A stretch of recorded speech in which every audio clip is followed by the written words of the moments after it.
Hey everybody, welcome back to another episode of Garage Time TV. Here I am, Marshall, and today we are going to be shifting gears just a little bit away from our 1952 GMC pickup project. We still got a little bit of metal work and body work to do on that, so we're going to shift gears away from that to get a mental break from all of that.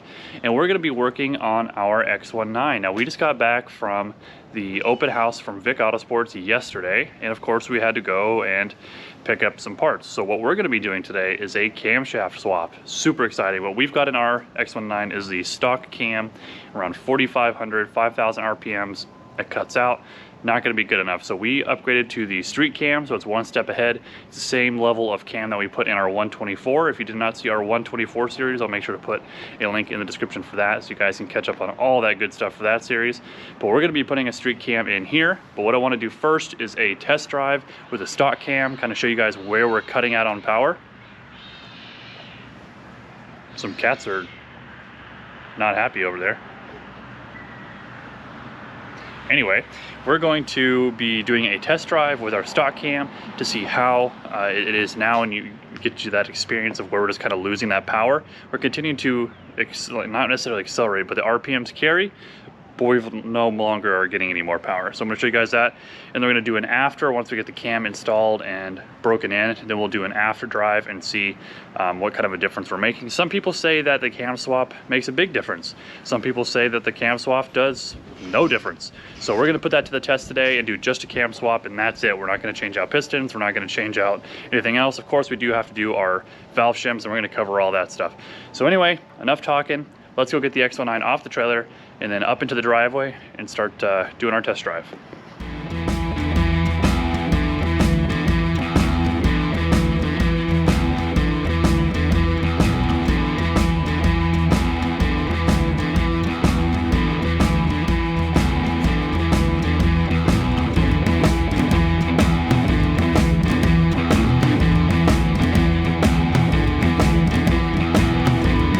All right, so we're gonna be doing our preliminary test drive.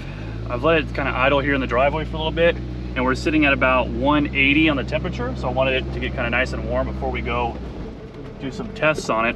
I've also got a gauge view for you. It's on the dash.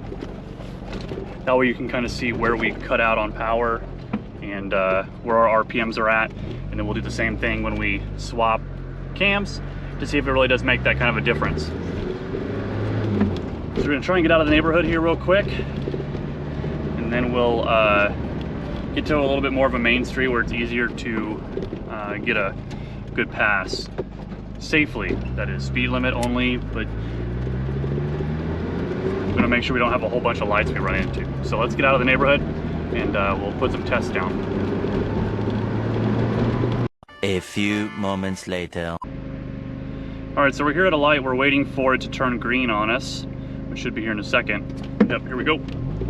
So we're in first. So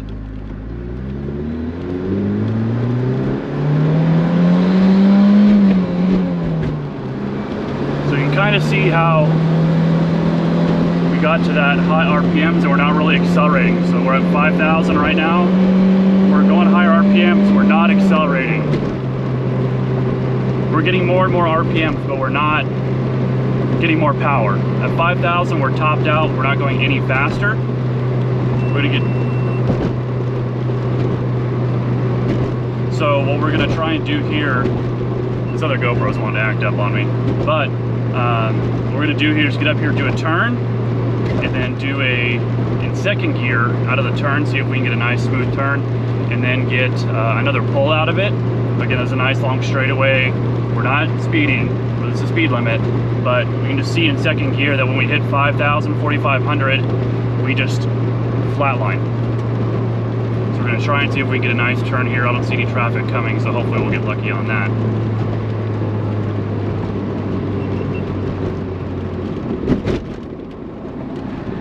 All right, let's see if we can do it in second here.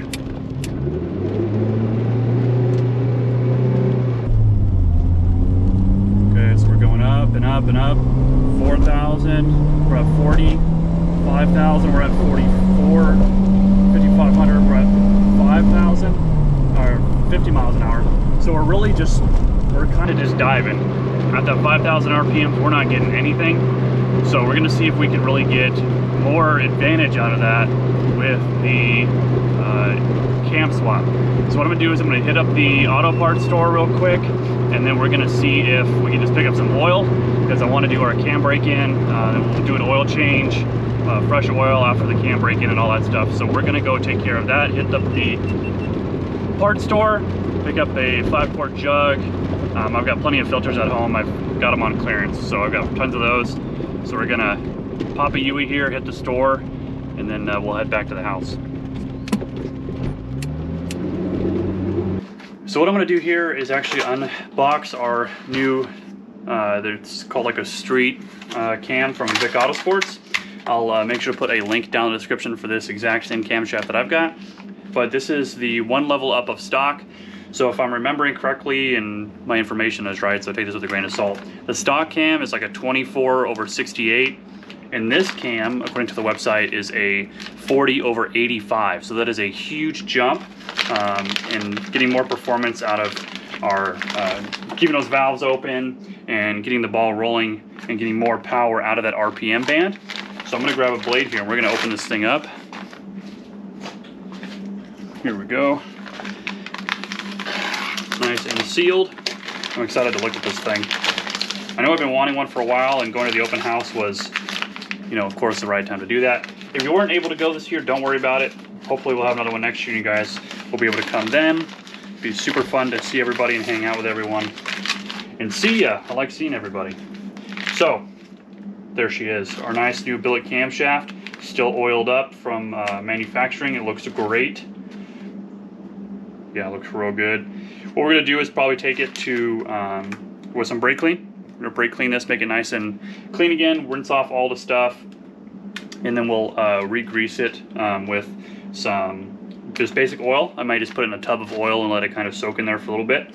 And then I'll take some of my graphite assembly lube like this. I've used this thing on probably 3 engine builds and it's still going strong. It's a Moly Graphite assembly lube from Stay Lube. You can pick this up at any auto parts store off the shelf. Some people like to use the Ultra Slick. That's kind of the same thing. I just like this because it kind of stays on there pretty good. So what I'm gonna do is I'm gonna get this thing all cleaned up, and then we'll get it treated with this. But first things first, let me pull the X up, and then we gotta start by disassembling the top end, getting the valve cover off, and we're probably gonna remove our deck lid too. So lots to take apart, so let's get that thing pulled up here, then we'll get this all cleaned up and we'll do a nice swap. What we do have though, that we also gotta take into account is, one, I have the shop manual here with me, also available from VICK Auto. That's where I picked mine up, obviously. And I've got it tabbed here for how to measure our valves and how to get those clearances. I will post a picture of this. If I don't find a picture online, I'll just give you a nice big zoom of this, and I'll take a picture myself and put it in this video so you guys can have it for reference if you're doing the same thing. That way we can look at that together, following the actual manual. And what I've also got here is a huge valve shim kit from VICK Auto, and these have every size of shim you're gonna need for any kind of situation you're in, and we're going to cover all this later. But first things first, let's not get ahead of ourselves, is let's get the X up the driveway and then start disassemble of the deck lid and all that good stuff so we can start pulling out the old stock one. Plus we're probably going to want to let it, you know, cool off a little bit. That'd be nice.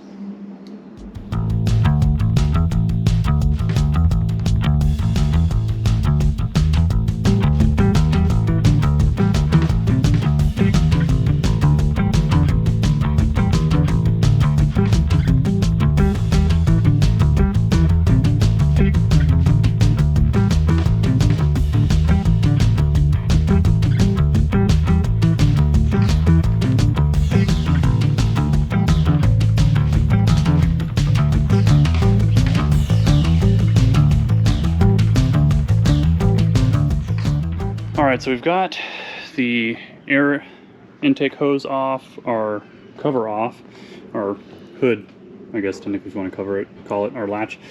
Anyway, we've got those all removed. We did all of the 10mm nuts that are on the cam box cover. It's still a little warm, but this has never been broken. I didn't even open this when we did the swap, but everything should be detached. Got the throttle cable off. These are out of the way. Let's attach to it. think we should be good to open it, if I can.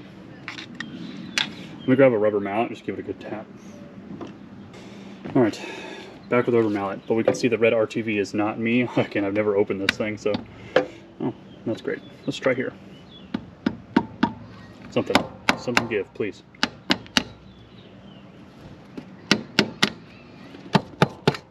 Oh, there it goes.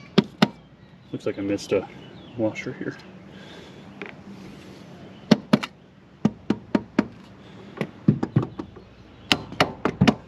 And let's try it.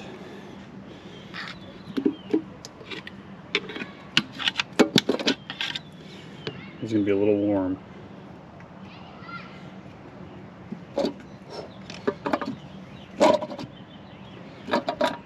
Not a fan of that red RTV. Did a good job though. Oh, I missed another wash. I heard it fall. Come out of there. Hot. No. Hot. Ooh, very hot. Very hot. Ooh, hot. Let's keep it this way. Hey, looks really good in there actually. Don't see any oil buildup or sludge or anything, so that's good. The real question is in here. How are we looking here? Looks good here. Looks pretty good.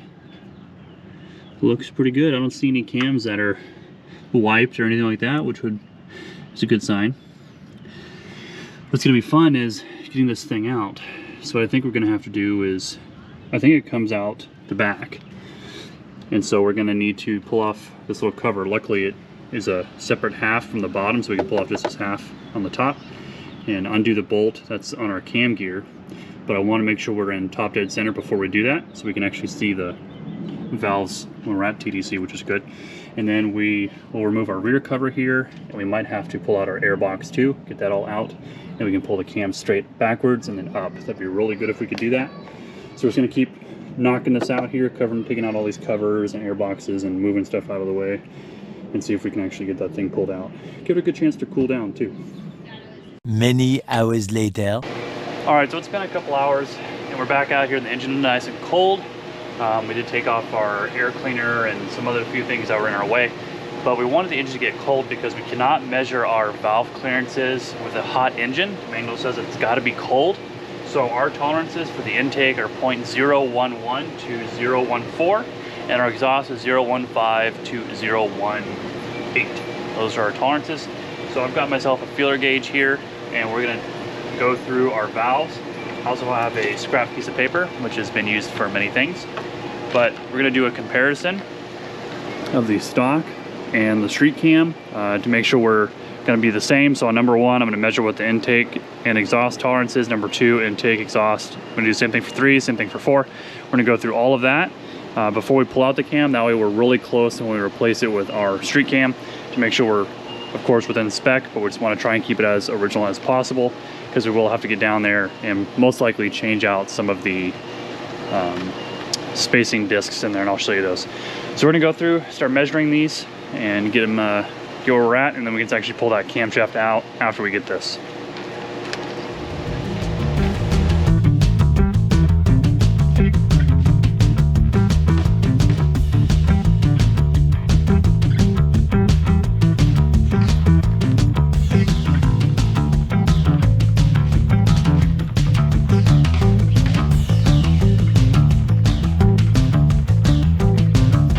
So you saw me go around there and turn it, and as the lobes came around, I was starting to measure them. This is what we came up with. It is a little tight, so you know, I may be slightly off on this, but they're all really close to our very bare minimum of our tolerances. So what you do on this is when the lobe is perfectly straight up to the tappet on the bottom, that's when you measure the tolerance. So we turned it until the controlling tappet, which is the number 1 here, it's our lobe, being checked is pointing upwards and is at a right angle to the tappet number 2 on the bottom.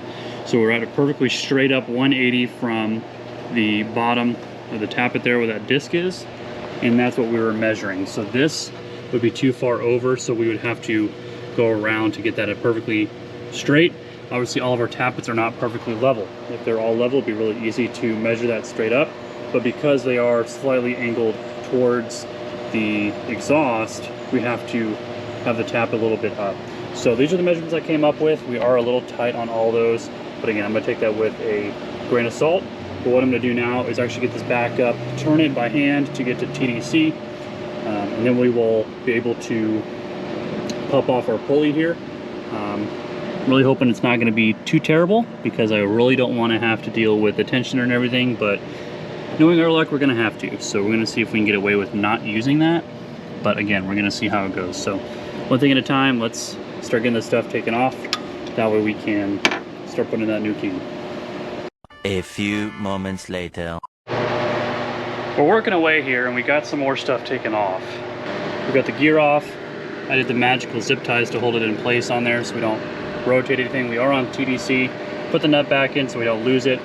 I'm getting ready to pull this cam out and I realized, wait, some of these lobes are gonna be pushing down on valves while we're trying to snake this thing out of here. It's not like a Chevy engine where you can just pull it right out.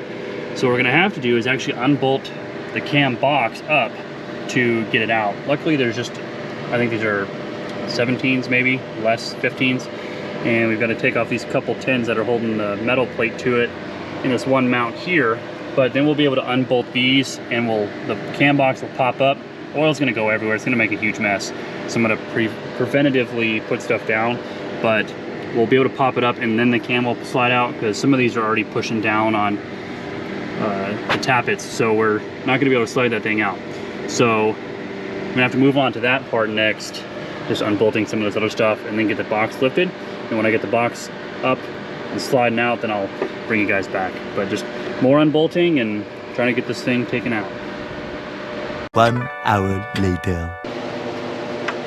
All right, so we've got all the cam box bolts undone. We've got that motor mount done. We've also unplugged our block heater sensors. So when the cooling fan comes on, we got this disconnected. Those 3 10mm studs that have the metal protective plate are undone. So we're basically to the point where we're just gonna pull this thing off. There. Try to get some of this stuff out of the way. Preparation to just yank it. It's all loose, all the bolts come out by hand, and I can already see some oil coming out, but I've got a bunch of rags stuffed in here. So we're just gonna pull it out. I've got a towel on the ground to set it on gently. And we're just gonna go for it to get this thing out.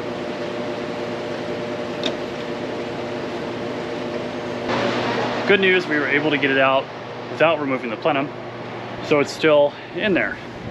I started to unplug things to get it out, and fortunately, I didn't have to. So I'm gonna kind of put some of this back before I forget. Still have a nasty vacuum leak, but we got it off. But one thing I want you to notice is all the RTV. Look at this. This galley for, it looks like coolant probably, is completely packed full of stuff. I mean, that is not good. It looks like these threads are done too. These locating dowels are covered in it. Not good. But what I will say is all of the cups look good. Don't see any crazy wear on them or anything like that, so that's good. But our gasket is completely trashed. So if we come over here to the cam box and look at our underside, look at all that garbage. Golly. The RTV is not necessary, man. I can understand a little dab here and there, but my goodness, look at that. Just awful. Yeah, that wasn't doing us any favors. Honestly, I don't know why this wasn't leaking profusely. I mean, that is pretty bad. So good thing we had to take it off anyway. Let's even look at this one. I mean, just awful. So we have all new gaskets, so not to worry. Look at that. That was completely blocked, just like that with RTV. Crazy. Not good. And look how close it got to where our tappets or our cups travel. I mean, that's not good. Could have gummed up in here and really done some damage. Very fortunate that it didn't. But we're gonna clean this up, and I want to keep these where they are because they've worn to the valves underneath them as they sit. So that's our valve there, and our spring and retaining clip. We'll probably go through and check these one by one. Hey, how did you get down there, little buddy? Oh, because you're supposed to go there. Well, that may explain some of our weird running issues that we've had lately. So we'll just put this up here and fix that. Get some of this trash out of here, clean up this surface, really make it look better. But the important thing is now our camshaft should be able just to pull out of here, and I have to probably give it a little tap, and it'll go nice and easy and come right out the backside. So we're back in the garage on the bench here. We've got our new camshaft cleaned up, some brake clean, and really got it wiped down. There's a wax kind of coating on these to keep them from rusting when they're in transit. So you really want to make sure you get that all cleaned up so it's nice and shiny like this. The wax will have like a golden residue on there, so you really want to make sure you get all of that taken off. Brake clean does a really good job of that, and wiping it down immediately gets it nice and clean. We do have an all new gasket set. This entire gasket kit is from VICK Auto. It comes with all your cam seals. This is for the entire engine. You know, I wanted a whole kit just in case, but it does come with, of course, our valve cover quart gasket. We also have the underside gasket here drying. I put some copper spray gasket on here to help it seal, so that is flashing right now. And we've also pulled out our old camshaft seal here. This is our old one. You can see it's definitely seen better days, and it's like rock hard, while this one is nice and pliable. So that's what we want, especially with a new camshaft. We don't want to mess around with an old one like that that's going to dig a groove. See, ours is nice and clean there. So what we're going to do now is set you guys up, and this is a spray gasket stuff I use, by the way. Then we're going to start putting in our camshaft into the box. We did take this out and clean it. I've completely gone through it. Brake clean and some degreaser and stuff like that. Really got it nice and clean, so it's all good to go back together. I don't see anything crazy scoring in any of these where the buckets go, so it's really, really good. And it wasn't very dirty to begin with. Also, looking in the cam locations, I don't see anything crazy either. So a little bit there, but I can't catch my nail on it, so it's not significant enough to worry about. So we're just going to start installing this. We're going to use our assembly lube on it, on each one of the, get this out here, each one of these. We're going to want to make sure we really put that assembly lube on it. That way it sits in there nicely, and we want to make sure we're generous with it. And then when we go to install it, we'll put some on each of the lobes of the cam. That way they rest on the bucket and are already pre-lubricated, ready to go. So let's stab this thing in, lube it up, and then get ready to go set it back on the engine. Now it's come the time to put our cam box back on. You can see that copper color on there, so that's going to help it seal. Just a little skim coating on there, way better than RTV. I've used it on several builds and it's always done pretty good for me. Our couple dowel pins line up great with our gasket, so we're going to be able to confidently just lay this on top of there. And you know, one thing that I'm thinking about now that I'm staring at it is I'm probably going to take this gasket back off, and I'm going to take my air gun, because I can see fluid down in these threads.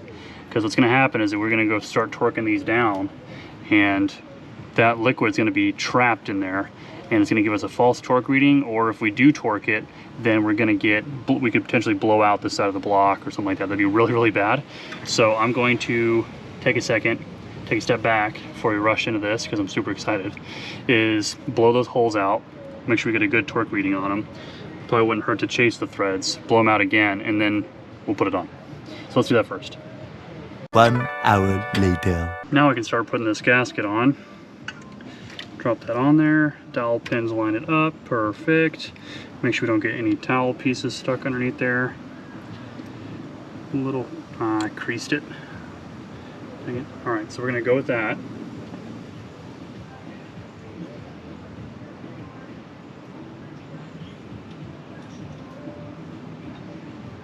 All right. So we know we're gonna go this way. If I can maneuver here.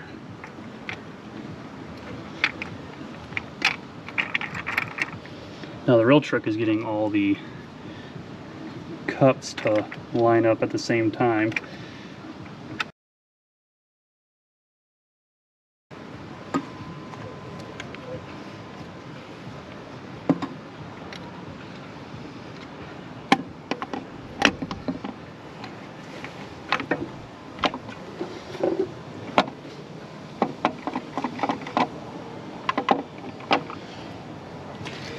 All right, so I think the trick on that is to put all the cups in first and then put the cam box on. We're gonna have to rotate it a little bit to match up to where it's supposed to be, but we're caught up on one of the springs that needs to be compressed, so we can start putting all of our bolts in, and then we can just snug them down, and then we'll go around and torque them to spec. I'm gonna have to look that up. I don't know it off the top of my head, but I'll take a look at that in our manual here real quick. And then we'll do the torque cycle on that. I believe it's just like a head gasket, or the head, you do it center out, kind of a spiral pattern, and torque it to spec that way. So let's get these bolts in there. We'll probably throw in some of that assembly loop too. All right, so we're gonna torque these down. The manual says they're 14 foot-pounds. So we're gonna start in the middle, 1, 2, 3, 4, and then kind of work our way around like this into a big circular pattern.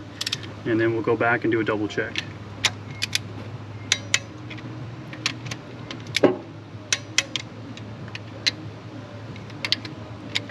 Several days later. All right, so it's actually been about 2 days since I last shot. I realized after that that I needed to get a couple more things that I forgot to grab when I was at the open house. But the first thing is the proper valve shim adjustment tool. This, of course, is available from VICK Autosports. I'll put a link down in the description for all the things you need. They're all going to be down there. And I also needed to get these.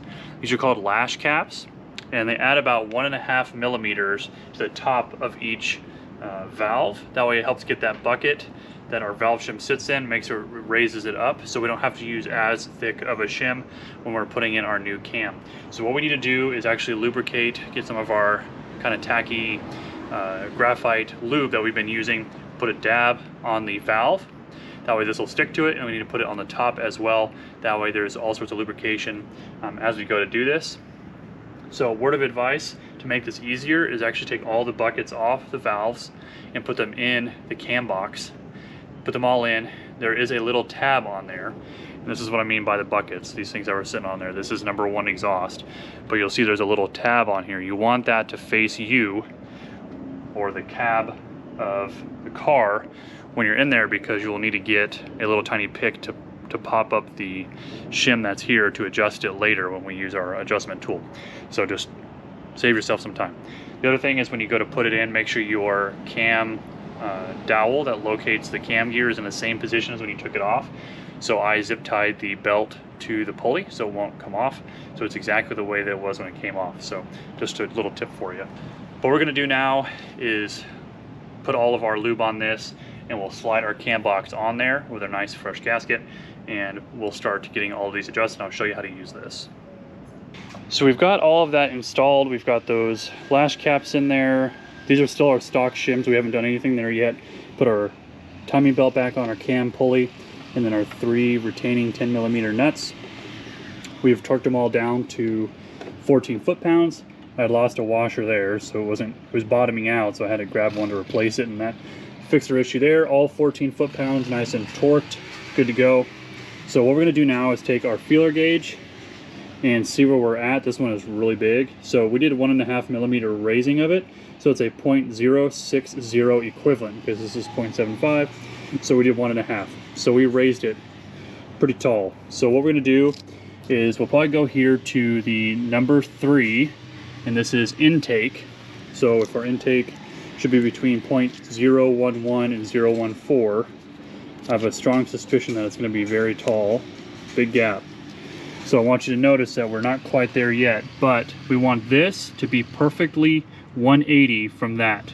So we know this is at an angle like this. That means our cam lobe needs to be a little back. So if we go back just a touch, because our main goal, a little bit more, is to get the very bottom, I can get you in here. Our goal is to get to the very bottom of that cam lobe, the very bottom side of it. So when you're looking at the lobe like this, the bottom is the base of my palm here. That's the bottom we're measuring, and the gap between the bottom there and our shim. So let's just take, I know we're going to be big, let's just take 0.19 for example. Oh, we don't clear there, so we go smaller.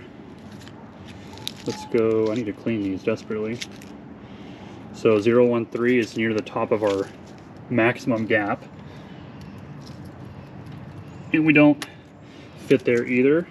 So we're getting a little tight again. Let's try 10, 0, 1, 0. And we still don't clear there. So what that tells me is that our shim is too tall for that spot. So what we'll have to do is break out our tool here. And what we're gonna do is we're gonna rotate the engine normally to get that cam lobe down. Watching for this one here. We're gonna try and get it to push the, tap it down. Tap it, shim, bucket. We're just trying to push it down. That's what I'm telling you. Okay, so we get that all the way down. That cam lobe is pushing it. This is where our tool comes in handy. You're gonna take your tool and go right in the middle. I want you to see how it's got these two lowered sections. Those go between the buckets. So we're gonna go in here, and what's gonna hold our bucket is this section here. This is what's gonna hold the bucket down for us to replace that shim. This is why it was so important to have the tabs facing forward for us. So we're gonna go back. Oh, I'm loosening the nut. Gotta go the other way.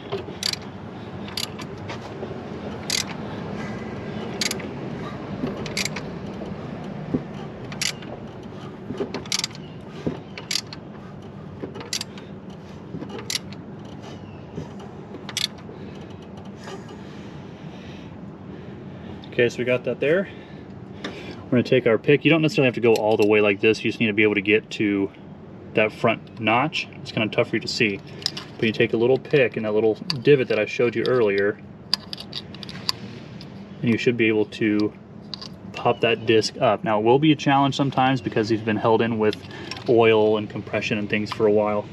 So it kind of depends what kind of pick works for you. Try and get in here. Alright, so after much fighting, what I've figured out is you've got to keep this straight up, and it barely touches there. You don't need to go all the way. Then you can take your pick that's got this kind of S curve in it, this little small shallow hook, and you'll be able to reach the tab and pop it out. Otherwise it's too deep and you run the risk of scratching up the hole that the cup sits in. Then you can take a small magnet when the disc is out, and bam, there you go. So this one is a 407, which is a very interesting reading. So what we're gonna do is we're gonna take this to our shim kit and see what we can come up with as a replacement. This is our shim kit from VICK Auto. It's got all sorts of sizes in it, and we have a 407, which is kind of odd because ours are in 10s or 5 increments, depending where they're at. I think there are 5 increments across here. So 407, we couldn't even get a 10 in there. So we need to go probably closer to like a 395 or a 4. So let's just try smaller. So when you grab one of these shims, that's a 425. That means 395 should be right here. We'll close this so we don't lose our paper. And we'll put this in here. Down in there. We'll take our pick to help kind of set that in there. Just like that. Heard it kind of plop in there. You can see it there. And there's a little tab. That's why you want that in the front. That's in there. So what we're going to do is we're going to turn it and shoot a little bit of our assembly lube in there to make sure we're not just dry rubbing that. And then we'll see what our new clearance is. We've done a couple full rotations, really got that shim to seat fully. And what we've got here is still going to remeasure. So we're going to try a 0.8 to see if we're getting any closer. We're kind of there. That's not quite there. And a 0.7, we want to try and keep it as flush as possible. And that one we've got movement. So we've still got to get a little bit smaller, so we're just going to rinse and repeat this process. So we're going to go back, we're going to take that shim out, probably go down to a 385 and see how that goes. Now I'm sure there's some scientific math way to do this where you take the other shim and subtract the gap you're trying to get and then go to the other shim, or I don't know. There's a way that you can do that. For me, I go like this. You know, I'm not trying to chase around a whole bunch of math equations. So I'm going to do it the easier way without math. Just go back, pull that one back out, put in the next 2 down, skip a size, and go down to 385. See what we come up with next. Now, of course, going smaller shims because we have those lash caps. So if we didn't have those lash caps, we'd probably be going bigger in size to really make up for it. But I'd rather have to go down to the smaller size of shims than keep going up and up and up and up and up. So we're just going to rinse and repeat this process through every single valve and make sure they're all within spec. And I'll bring you guys once we get through all that. It's a long process.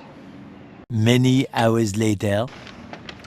All right, so it's been some time later and we finally have all of those shims adjusted. So on the intakes of number 1 through 4, our specs are 011 to 014, and our exhaust is 015 to 018. That's kind of the range we're looking for. So on our intakes, I'm going to go 1 through 4. Number 1 is 013, number 2 is 013, number 3 is 012, and number 4 is 013. I don't think we could have been any better than that. On the exhaust, number 1 is 016, number 2 is 018, which is right at the top, but 019 did not fit, so we know that's good. Number 3 was 016, and number 4, 016. So it's super even, and we're using shims in the range of 380, 385. We had a 370 that we used. So kind of in that range. Now every car is going to be different because of what shims you originally came with, and remember we're using those lash caps too, so that does make a difference when it comes to thickness of shims. So we're right in the middle of range, so we had a lot more to play with. So the fun part is putting everything else back together. We need to put our valve cover back on, and we need to reattach all of our hoses, our breather, our intake, and try and fire this thing back up. What I don't want to do, what I'll probably undo, is unhook the AFM, the airflow meter. That way it doesn't trigger the fuel pump, and then we'll just let it cycle a little bit, let it build up some oil pressure on this cam. And then I've got some zinc additive, so I'm going to put that in there, and then we're going to let it run, get it fired up after we build up that oil pressure. Let it run for about 15-20 minutes. It's kind of what you do for like a small block Chevy, is like a 20-minute break-in, so we'll probably do something very similar. Then we'll drop the oil, put in fresh oil, and then we'll be able to compare our differences. We're really going to be racing the daylight here, so we may not be able to get a test drive in after all that stuff, but let's just see how much we can get done. So let's get started putting it all back together.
Everything is put back together.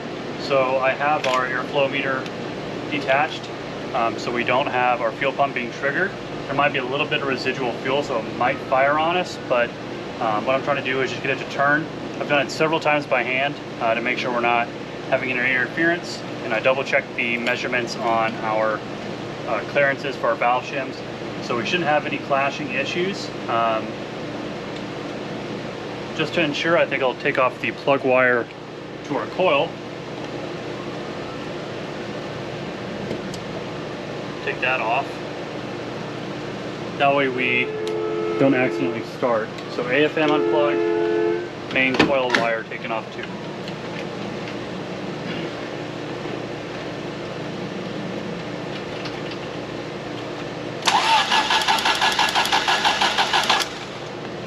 Alright, I can hear the coil snapping, so that's part of it, I guess. Let me take a look in here. I need to grab a light. We should see oil start to come up. Let me grab a light. So with our trusty light, we should be able to look down. We got plenty of lube down in there, just no oil yet. So let's keep getting this thing turning over, and we'll see if we can get our oil light to turn off on the dash. That way we know we have oil pressure.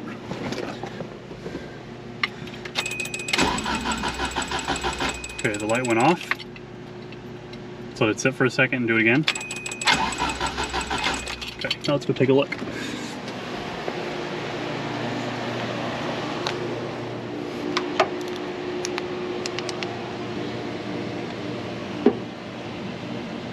Looks like we're starting to get a little bit. It's kind of hard to see. Let's keep turning it over until it's really obvious, because last time when we started disassembly and we took this off, it was full of oil, so we want to try and get it to that spot before we really plug everything back in and refire it up.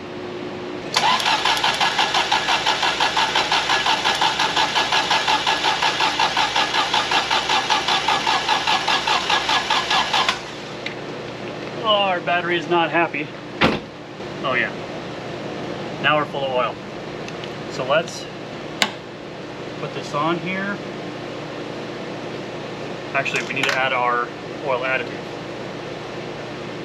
So we're going to be adding some of this STP oil treatment. It contains zinc, the ZDDP, which is what we're going to put on top of the oil.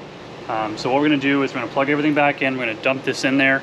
Then we're going to fire it up and let it run at about 2,500 RPMs for about 15 minutes. We'll get a fan out here and blow through the radiator and stuff as we're sitting here. But I want to make sure that we're all good to go before we do any real test drives.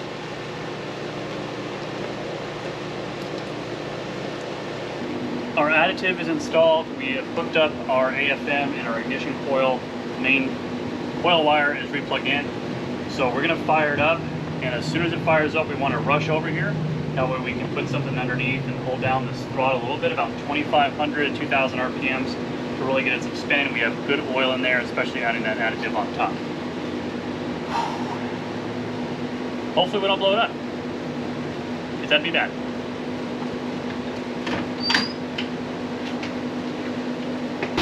All right, so we're up and running. I did knock the distributor. Like I said, I didn't have the nut all the way down, but we got it started. We had to just reset our timing, our timing marks, and re-hit our distributor correctly. But we're running, we're at about 2,200 RPMs. We're gonna let this sit.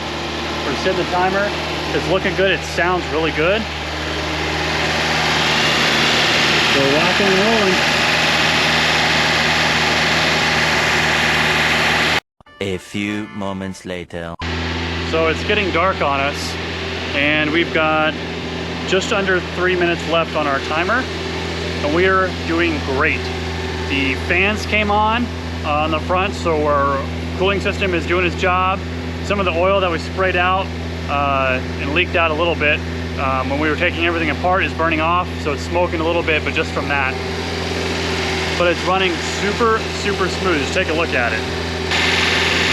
Not even moving. About 2,500 RPMs, running like a champ, not even vibrating, bucking, shaking, nothing. Looks great. You would never know that it was on unless you saw the belt moving. It looks perfectly still. You can't beat it. So inside, we are a little quieter in here. Hopefully this doesn't like wash you out. So we're sitting at right above 190, so our fans are on. See our RPMs without the bend, we're right about 2,500. So we're doing good. Charging, we're about 13 and a half. So we're doing good. I've got some big fans going up front just to give the radiator something to push through. So those are helping keep things cool as if we're moving. So we're coming near the end of our timer. Let's see what we got. 121 left. So let me set you guys up, and as soon as that timer goes off, we'll back it off and shut it down.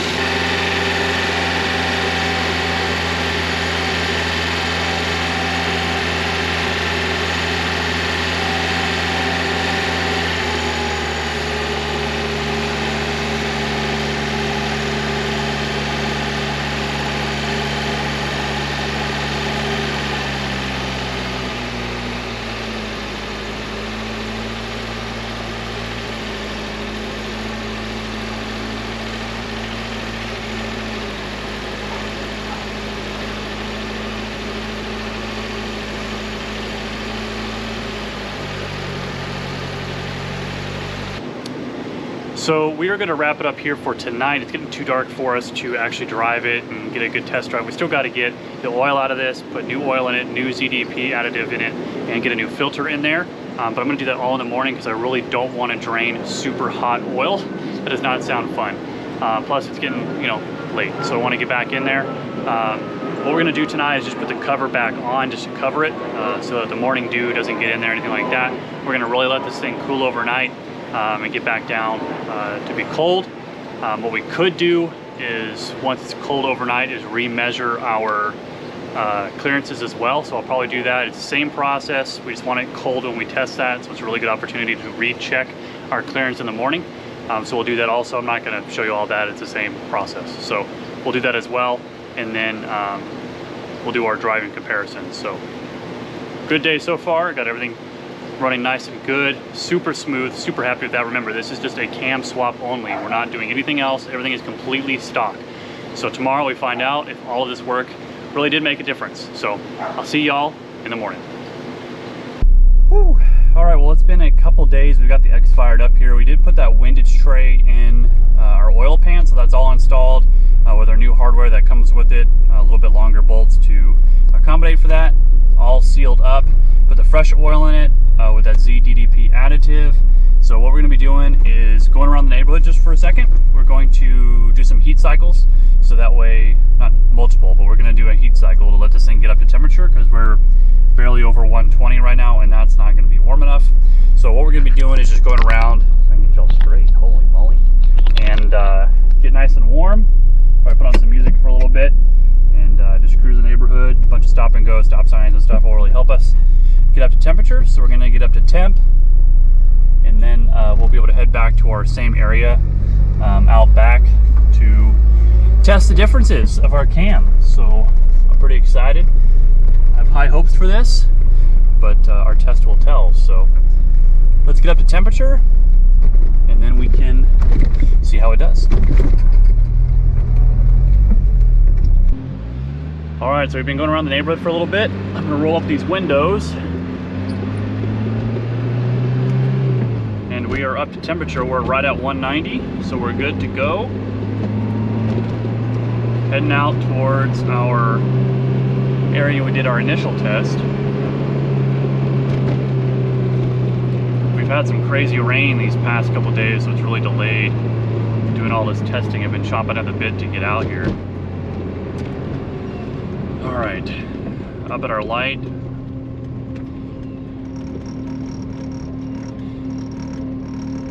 What is rattling? Oh, we've got a green.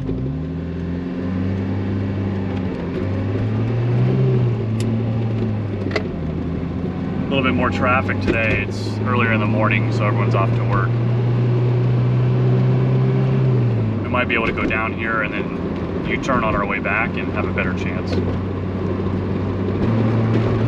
All right, we're gonna kind of do a rolling turn here. I got somebody right behind me, so I'm trying not to be a distraction. All right, so here we go. We're in second gear.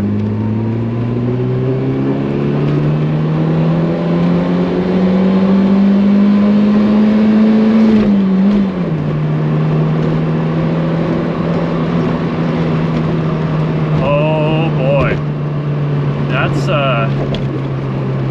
a little different. We are over 55 miles an hour in second gear. That is some pep. And the important thing is we're still getting power after the 4,500, 5,000 RPM range. So I'm gonna see if I can go back the other way, find like a dead spot in traffic and see if we can do it again. But this thing will boogie now, holy. All right, so we're going from first gear out of a turn.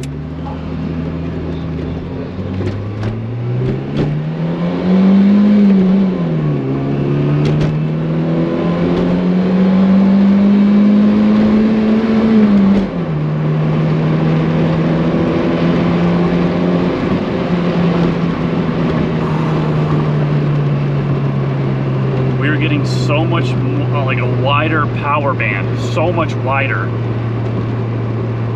Holy moly. What a whole different car. This thing is like, it's all stock internals. I didn't change anything else. Stock pistons, stock crank. All we did was change out the camshaft seal, and our cam box gasket and our valve cover gasket. That's all we've done. So let's say 120 bucks in parts. And this car is like a whole new car. See if I can get one more on the way back here. Try and find a dead spot. This is a whole new car. It is like adrenaline.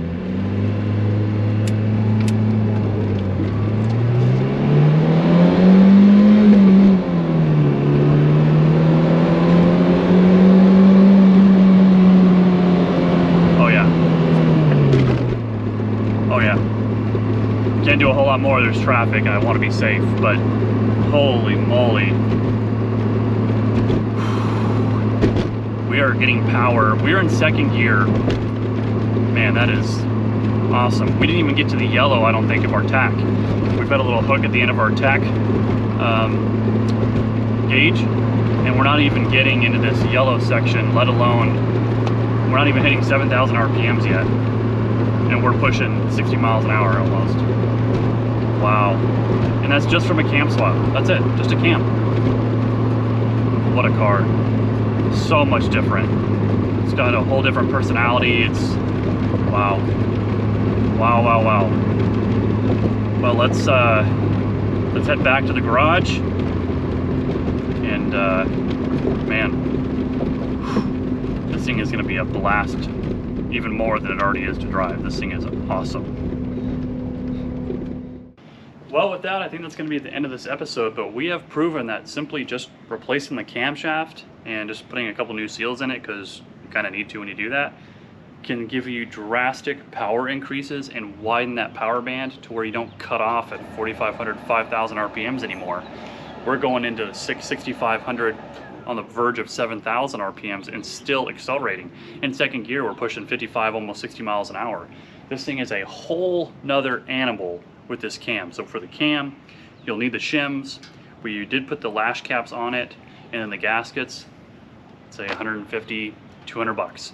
You've got a completely new car that's completely awakened with all stock internals, stock piston, stock rings, stock crank, stock fuel injection. Like, this is all we did was a cam swap, and this is what it's become. So anybody that tells you that you need to do all this complete rebuild to get any sort of increase in power, like, yes, horsepower, probably, but we're continuing the power that this engine has through a larger RPM range and causing a better acceleration throughout that. So it's a huge difference. I'll make sure to put all the parts I use down in the description so you can get one for yourself down there, so make sure you guys check that out. Also, make sure you guys like, comment, and subscribe. Subscribing really helps the channel, so please make sure you do that. We have officially crossed over 3,000 subscribers on YouTube. Thank you so much for all of you that have helped us get there and been following along in all of our crazy projects we do here at home. So thank you so much for doing that. Make sure you guys also follow us on Facebook and Instagram. See us on social media. You'll see some behind the scenes stuff, so make sure you guys are following along there. Also consider being a member of the channel. We have 3 different membership levels that help support the channel, so we continue to work on cars like these to bring you free content here on YouTube. Anyway, that's going to be it for this week. Thank you guys so much for watching. I really do appreciate it. And until next time, we'll see ya.